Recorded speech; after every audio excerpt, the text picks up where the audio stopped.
എനിക്ക് വളരെ പ്രധാനപ്പെട്ട ഒരു കാര്യം പറയാനുണ്ട്. അതായത് ഇത് സത്യസന്ധമായിട്ടുള്ള കാര്യമാണ്. മോഹൻലാലിന് ഈ പടം റിലീസിന് മുന്നേ കാണുന്ന ഒരു സ്വഭാവം ഇല്ല. അത് തനിക്കെങ്ങനെ അറിയാം? ആ രേഖ എന്റെ കയ്യിലുണ്ട്. കീർത്തിചക്ര തൊട്ടിട്ട് ഞാൻ കഴിഞ്ഞ 71 വരയ്ക്കും ഞാൻ 5 സിനിമ ചെയ്തിട്ടുള്ളത്. ആർക്കായാലും സംശയം തോന്നാം എനിക്ക് എന്താ വേറെ പണിയില്ലേന്ന്. ഞങ്ങളും ചോദിച്ചു. കീർത്തിചക്ര പോലും അദ്ദേഹം സിനിമ കണ്ടിട്ടില്ല. അതെന്തിനാടാ പന്നി ഇപ്പൊ പറഞ്ഞതല്ല. ഈ സിനിമയ്ക്കും അത് തന്നെയാണ് സംഭവിച്ചിരിക്കുന്നത്. നിങ്ങൾ വിചാരിക്കും മോഹൻലാൽ എന്താ പടം കണ്ടിട്ടില്ല എന്നുള്ള കുറെ കമന്റുകൾ ഞാൻ കണ്ടായിരുന്നു. ദയവ് ചെയ്തിട്ട് എന്നെ അത് വിശ്വസിക്കും, അദ്ദേഹം പടം കണ്ടിട്ടില്ല. അതുകൊണ്ട് മോഹൻലാൽ ഇത് കണ്ടിട്ട് റിലീസ് ചെയ്തു എന്നുള്ള പറയുന്നു. ഉപദേശം കൊള്ളാൻ പറഞ്ഞ സാറേ, പക്ഷെ ചെറിയൊരു പ്രശ്നമുണ്ട്. കേട്ടോ, കമ്മിങ് ടു എമ്പുരാൻ ഒരുപാട് സഹനം സഹിച്ചാണ് ഞങ്ങൾ ഈ സിനിമ ഷൂട്ട് ചെയ്തിരിക്കുന്നത്. ബിക്കോസ് ഞാൻ ആ സിനിമ കണ്ടതാണ്, നിങ്ങൾ കാണാൻ പോകുന്നതാണ്.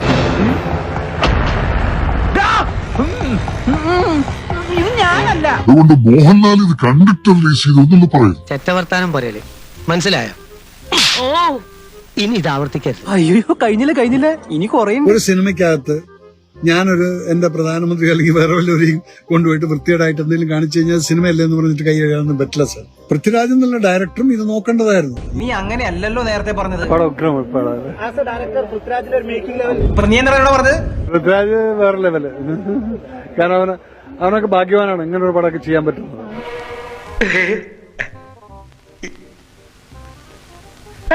സത്യം ഞാൻ തുറന്നു പറയട്ടെ, എനിക്കൊന്നും അറിയില്ല. ഒരു ഡയറക്ടറുടെ ഒരു ഡ്രീമാണ് ഇങ്ങനെയൊക്കെ ഒരു പടം ചെയ്യാൻ. ഞാൻ പറഞ്ഞിട്ടില്ലേ? ഇല്ല മുഖത്ത് പോയി കള്ളം പറയുന്നു ആ പന്നെ. അത് രാജുവിന് കിട്ടിയിട്ടുണ്ട്. എങ്ങനെയായാലും ആ ഒരു മൂന്നാമത്തെ ഭാഗത്തിന് വേണ്ടി വെയിറ്റ് ചെയ്യാൻ നമുക്ക്. എന്നാ ഞാൻ ഇനി ഒരു സത്യം പറയട്ടെ, ഇത് ഞാനല്ല.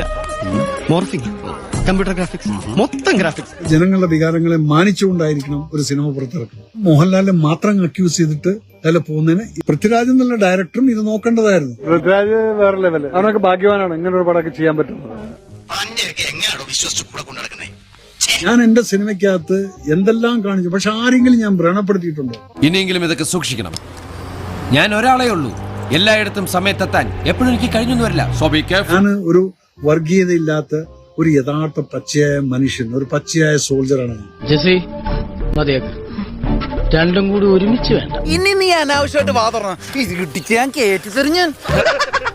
അപ്പൊ ഞാൻ പോട്ടെ. എന്റെ കാര്യം കൂടെ ഒന്ന് പറയടാ. ഈ പാവത്തിന് ഒന്ന് അഡ്ജസ്റ്റ് കൊടുത്തേക്ക്. പാവം.